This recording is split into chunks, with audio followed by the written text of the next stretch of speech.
Okay, so let's take a look at some net ionic equation problems. As you can see, I have added the solubility rules chart. For general chemistry and honors chemistry, you do not have to memorize this, but for AP chemistry students and also students preparing to take the SAT chemistry subject test, you do have to memorize this solubility chart. Okay, so let's do the first question. Aqueous solutions of barium hydroxide and potassium sulfide were mixed. What is the net ionic equation? So first, let's write out the chemical formulas and predict the products. If you do not know how to predict the products for a reaction, and or you don't know what type of reactions these will be, then please refer to my videos on types of reactions and learning how to predict chemical products. Okay, let's look at this one. So barium hydroxide. Here's barium hydroxide aqueous solution. So we put the right state of matter, which is aqueous, plus potassium sulfide. This is potassium sulfide. Potassium is a +1, sulfur is a -2, and this is soluble in water, so it is an aqueous solution. So to predict the products, you have to see that this is going to be a double displacement reaction.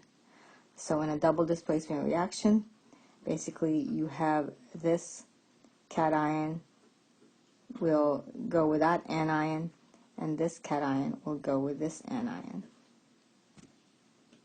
Again, if you need to review the different types of reactions, please go to the videos that say types of reactions. Anyway, this is a double displacement reaction. So barium will go with sulfur, and potassium will go with the hydroxide. Okay, so looking at the solubility rules chart, we know that this is going to be a soluble compound, so that's going to be dissociated in water, but barium sulfide is going to be insoluble, so this will be a solid in water. So this here, what we've done is we have written out the molecular equation. Okay, so let's now do the ionic equation. So how do we do an ionic equation version of this?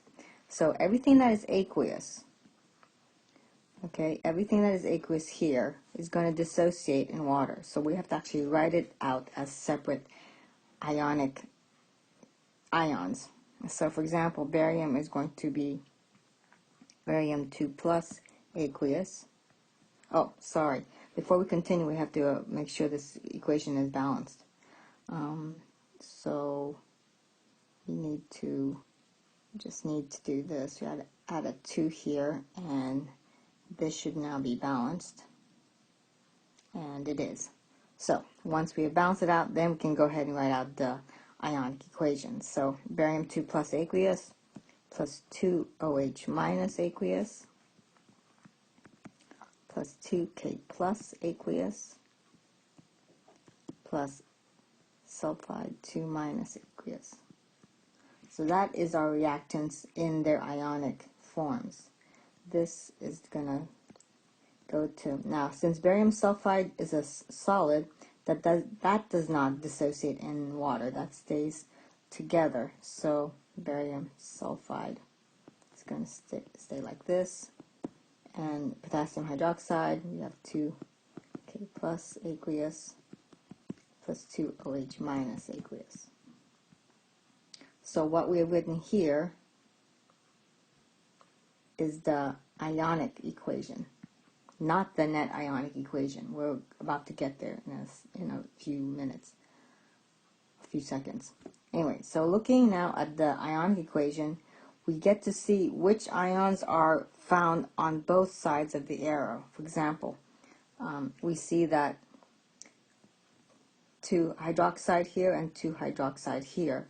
That means that the hydroxide polyatomic anion did not change chemically. So, and they both cancel each other out. There's 2 hydroxides here, 2 hydroxides here, so there's no change in hydroxides. So that gets canceled out. We also see that potassium there's a 2K plus here and 2 potassium ions here. So that did not go through a chemical reaction. That cancels out. Whatever we have left remaining is what actually has gone through a chemical change. So what do we have remaining? Well, we have barium 2 plus ion plus a sulfide 2 minus ion and the solid. So knowing that, we can write now the net ionic equation. So we can write out the net ionic equation, which is now just going to be the barium 2 plus aqueous ion, the sulfur 2 minus aqueous ion, forming barium sulfide solid.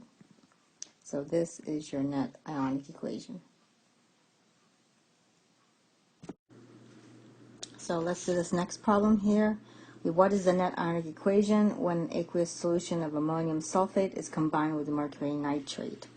So ammonium sulfate, ammonium is a +1 charge, sulfate is a -2 charge, so we need 2 ammonium. This is an aqueous solution, plus mercury nitrate, that's mercury 1 nitrate. So mercury is a +1 and nitrate is a -1, so that is its chemical formula. Okay, again, this is a double displacement reaction. This cation will go with this anion, this cation will go with this anion. So you will have ammonium nitrate. That is an aqueous solution. And you look up here and you will have mercury 1 sulfate. So sulfate is a -2, so you need 2 mercuries here. And looking up at your solubility rules, you will know that this is going to be a solid.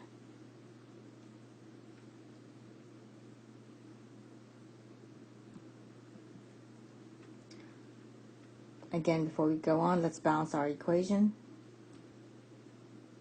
Again, if you look at the solubility chart, this mercury 1 sulfate, I had to look it up and Google it, and it is in an insoluble solid. So sometimes the solubility rules chart is not very complete or comprehensive. So some of these you actually have to look up. Okay, so anyway, so mercury sulfate is a solid. Okay, so again, let's balance out our equation. Okay, I think we'll put 2 here, and a 2 here. Okay, so now this is a balanced equation. So this is our molecular equation. So let's write out our ionic equation. So again, ionic equation means that all the aqueous entities will have to be split up into their individual ions.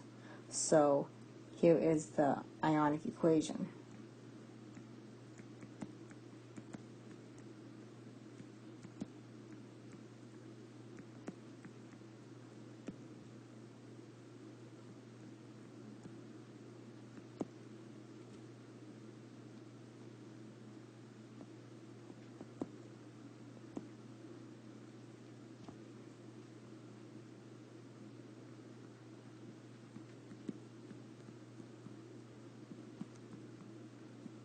Okay, so this is our reactant side.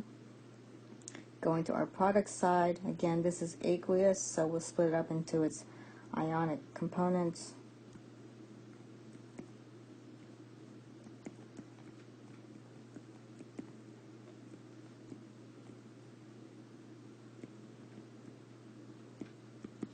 But our mercury sulfate is intact because it is an insoluble solid.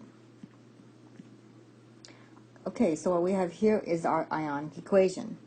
Now let's see what we can cancel out, or let's see which ions did not go through any chemical reaction.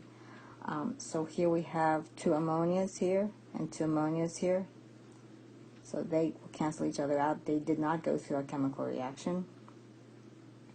And then we have the nitrates. So 2 nitrates here and 2 nitrates here. They did not go through a chemical reaction.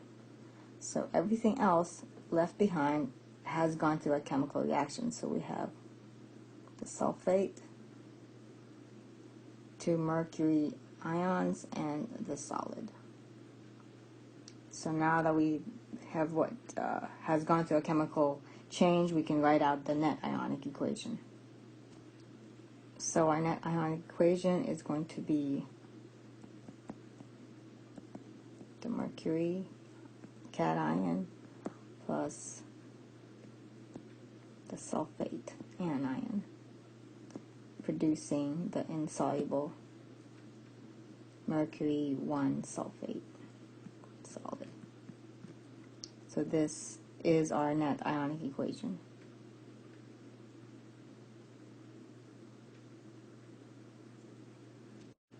Okay, so let's look at our third problem.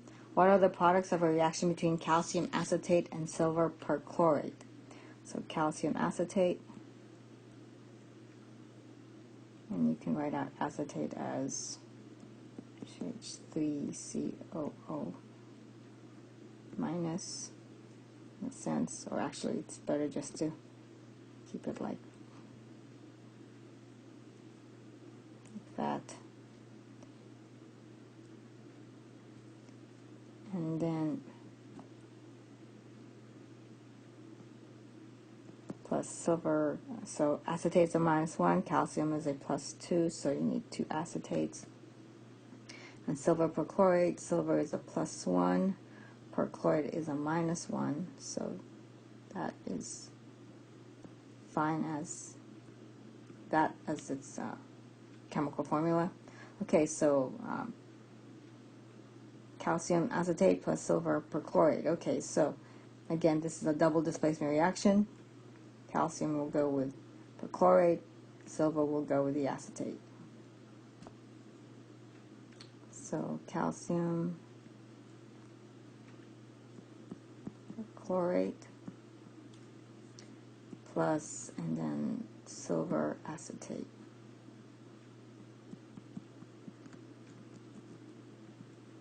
Okay, so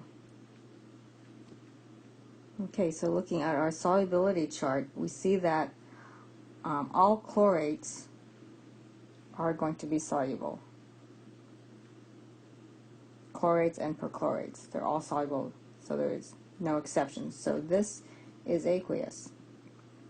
A calcium chlorate, perchlorate is aqueous. We look at acetates in our chart, and we also see that all acetates are soluble. So that means that this is an aqueous solution. Okay, so looking at this here, again, just to make sure, let's write out the ionic equation then. Oh, before we go on, let's make sure it's balanced out. So put a 2 here, and put a 2 here. And I think that is now balanced out. Okay, so let's go ahead and write out the ionic equation. Okay, so let's write out our ionic equation. So calcium 2 plus aqueous plus.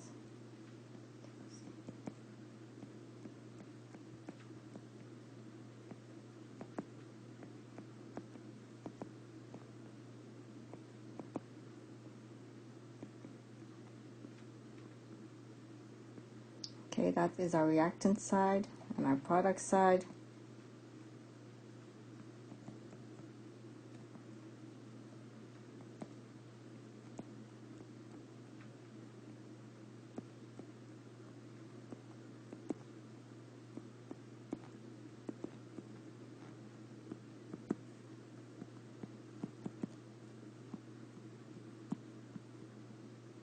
Okay, so that is our ionic equation. Okay, now let's try to figure out our not ionic equation. Now to do that, we have to see if we can cancel anything out that is common on both sides of the arrow.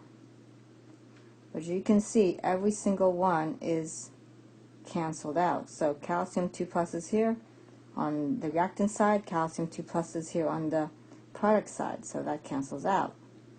2 acetates here on the reactant side, 2 acetates here on the product side, and that cancels out. Look at the two silvers. We have two silver ions in the reactant side, two silver ions in the product side, so that cancels out. And we have two perchlorate anions on the reactant side and two perchlorate anions on the product side. So since everything canceled, that means that nothing in this solution went through a chemical change. So there is no products here. Basically, there's no change. The reactants stayed exactly what they were, just dissociated ions in solution, and so there is no net ionic equation. So for this, there is no net ionic equation. Or you can say there has been no reaction, because no chemical change.